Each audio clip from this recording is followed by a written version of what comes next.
What's going on, guys? Garrett here with RAS Group, back in another video. Today, not so much a product review, more of a philosophical discussion, if you will. So, we see the question getting asked quite a bit. We get asked, other instructors are getting asked, other training groups are getting asked. And it's really not a bad question, but the question is, should you train from outside the waistband or concealment? The short answer is you should train however you live your life. Now, that being said, you have to have an honest conversation with yourself and say, do I live a lifestyle in which I regularly am wearing a holster outside the waistband? Usually, if you're security, law enforcement, some sort of career field that dictates that you're armed and your sidearm is quickly accessible, the answer is yes. You do live a lifestyle conducive to training from outside the waistband. If you are a normal, everyday kind of guy, you enjoy the world of tactics and training and being prepared, being efficient, but most of your life is spent in concealment, probably should do most of your reps from concealment. Now, I say most because I believe you should train both. You should have a solid working fundamental understanding of how to draw from either position and how to do it quickly, effectively, efficiently, and maintain round accountability with your first shots from the holster. So I'm going to go in depth a little bit about my holster setup, what I'm using to kind of do this. Now, my background, I work in law enforcement full-time, 40 hours a week. That being said, this is my work holster, right? It's a Safariland, I believe 6360 for a weapon light and RDS. And I will talk about this here in a second, why I added this, kind of what I'm doing now that I know a little bit more what I'm doing going forward. So for the longest time, I've been running kind of miscellaneous level 1 or level 2 outside the waistband holsters for training events, for teaching, for really whatever. Meanwhile, whenever I'm working, I am obligated and mandated to use this level 3 retention holster. So I was having a discussion with the other half of RAS Group, my business partner, Aaron, and he brought up a good point. He's like, why don't you find a way to be able to have an adapter that you can put your work holster on your training rig, and that way you can get free reps for a holster that you actually bet your life on. Made a lot of sense to me, right? I completely and was very open-minded. I said, that's not a bad idea. Did a quick search, figured out what I needed to do it. I picked up this QLS fork and a QLS fork adapter from Brownells. Shout out to Brownells. We love those guys. And I've been running good ever since. It was definitely been a learning curve. My draws went from, relatively quick to borderline impressive to, wow, I am literally relearning how to do this.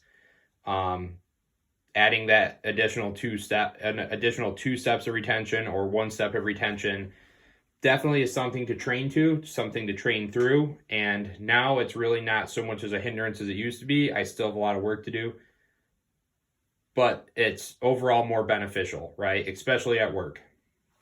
Couple of the upgrades I did.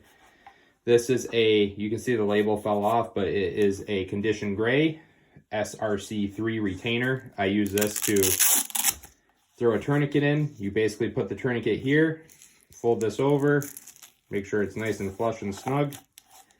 There you go. Not a bad deal. I'm also rocking a Safariland Numb Mod. Oregon Trail Defense Numb Mod for a Safariland Level 3 retention holster. And that's it. Plus, I added this. Now, I do believe that this adds a possible failure point to a holster. I'd be curious in looking into some additional options that are just even more ruggedized, a little bit more secure. Obviously, anytime you add any component to any piece of equipment, you're adding a potential point of failure, right? 1 second, coffee break. So that's what I run. I run one holster outside the waistband, and it is that holster, right? Going over to the inside the waistband side of things, I'm running a Fanning Tactical. I don't think he's making holsters anymore, but when he was, they're rock solid. I don't think I ever heard a single complaint. Kind of a standalone in IWB rig. Fits this gun pretty freaking tightly. I've had zero issue with it. I have to really slam it home to get it out. For anybody curious,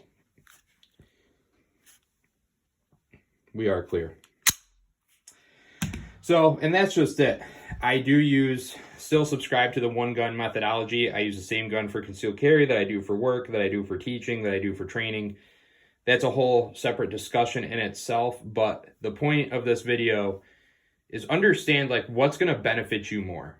What are you actually running in a situation in which you're likely to encounter some sort of life-threatening endeavor? For most people, it's going to be concealment.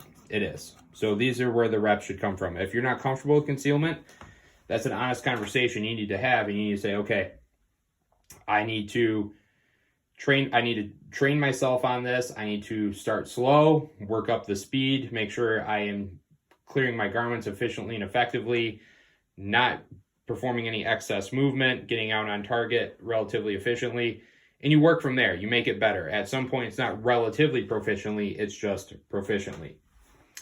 Same thing for my dudes that are working outside waistband holsters. If you love the idea of running concealed, but you spend a lot of time of your life wearing a holster on your hip, don't cheat yourself. Stop cheating yourself. Get those reps in. You should train both.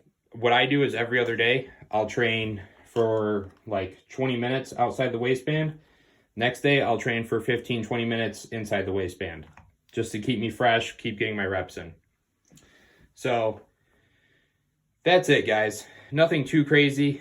Something to think about. This isn't, like I said, sorry it's not another product review, but I think it's something that needs to be discussed, should be talked about. I see the question all the time, so this is kind of our answer to that. Any questions, feel free to comment, DM, whatever. In the meantime, you guys stay safe, stay trained, stay rad. I'll be back with the next one.